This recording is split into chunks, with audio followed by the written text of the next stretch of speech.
જય રણછોડ માખણ ચોર આ જયઘોષ આજે સાંભળીને તમારું પણ મન પ્રફુલ્લિત થઈ ગયું હશે। ત્યારે સુરતમાં ભગવાન જગન્નાથના જયઘોષની સાથે યાત્રાનો પ્રારંભ થયો છે। ઇસ્કોન મંદિર દ્વારા 38મી ભવ્ય જગન્નાથ યાત્રાનો પ્રારંભ કરવામાં આવ્યો છે। ભગવાન રથ પર સવાર થઈ નગરચર્યા સાથે નીકળતા હજારો લોકો તેમના દર્શનાર્થે રેલવે સ્ટેશન વિસ્તારમાં એકત્રિત થયા છે। મેયર દ્વારા પહિંદ વિધિ કર્યા બાદ ભગવાનના ભવ્ય રથને પ્રસ્થાન કરાવવામાં આવ્યું હતું। હજારો લોકોએ શ્રદ્ધાપૂર્વક ભગવાન જગન્નાથ, બહેન સુભદ્રા અને ભાઈ બલભદ્રના દર્શન કરીને રથને દોરડાથી ખેંચી આગળ વધાર્યો હતો। સ્ટેશન વિસ્તારથી ઇસ્કોન મંદિર એટલે કે અંદાજે 13 કિલોમીટર લાંબી આ યાત્રામાં લાખો લોકો રોડની બંને તરફ ભગવાનના દર્શન કરવા માટે હાજર થયા છે। ચુસ્ત પોલીસ બંદોબસ્ત વચ્ચે ભગવાન નગરમાંથી પસાર થયા છે તો પરંપરાગત રથ પર સવાર થતા પહેલા ભગવાનના આ આગમનને મર્સિડીઝ અને ઓડી જેવી અનેક લક્ઝરી કારના કાફલાએ શોભાયમાન બનાવી હતી અને અનોખું દ્રશ્ય સર્જાયું હતું। આ ભવ્ય યાત્રાથી સુરત શહેરમાં ભક્તિમય વાતાવરણ સર્જાયું છે। જો કે બપોરે 2:30 વાગ્યે આરતી સાથે રથયાત્રાનો આરંભ થયો હતો। ભવ્ય યાત્રાને સફળ બનાવવા માટે સુરત શહેરના વહીવટીતંત્ર અને વિવિધ સંસ્થાઓ દ્વારા વ્યાપક તૈયારીઓ કરવામાં આવી છે। તો વર્ષો જૂની પરંપરા પ્રમાણે મહિધરપુરા ઘોડિયા બાવાના મંદિર ખાતેથી નીકળતી રથયાત્રા લાલ દરવાજા વિસ્તારમાં ફરીને પરત આવશે, જ્યારે પાંડેસરા અને સચિનમાં પુરીની પરંપરા મુજબ રથયાત્રાનું આયોજન થયું છે।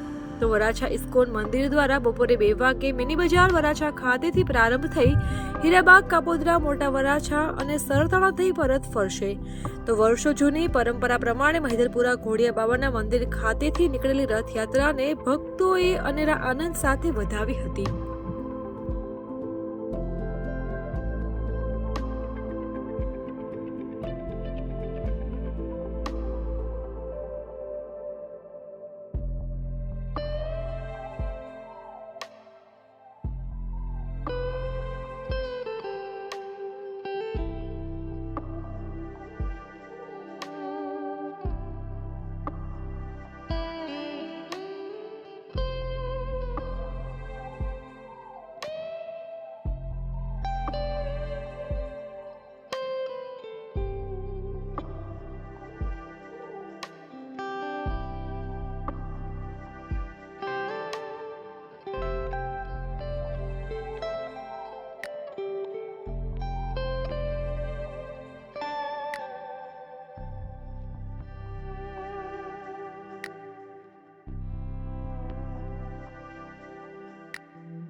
આયોજન રથયાત્રા બહુ ભવ્ય રીતે ઘણા બધા ડિગ્નેટર્સ આવી ગયા છે।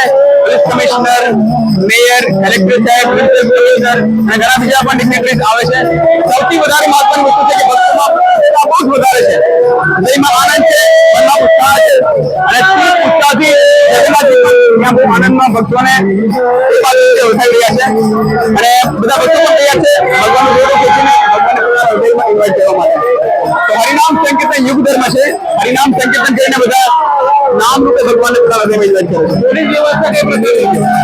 થોડા દિવસ પહેલા પોલીસ કમિશનર સાહેબ આવ્યા હતા, ભક્તો સાથે બેઠક થઈ હતી મંદિરના મેનેજમેન્ટ સાથે, બધા પ્રોટોકોલ બધું આપવામાં આવે અને એની સાથે જ પોલીસ કમિશનર સાહેબ ગઈકાલે સાંજે પણ આવ્યા હતા। આખું રૂટ અમે ચેક કર્યું છે અને પછી મંદિરમાં પણ સર્વે કર્યું છે, બધું વ્યવસ્થિત છે। એવું સાંભળ્યું છે કે ઘણા બધા ડ્રોન પણ યુઝ કર્યા છે પોલીસ ડિપાર્ટમેન્ટ તરફથી અને સિક્યુરિટીનું અરેન્જમેન્ટ કર્યું છે। અમારી તમામ માહિતીથી અપડેટેડ રહેવા માટે જોડાયેલા રહો ત્રિશુલ ન્યૂઝ સાથે।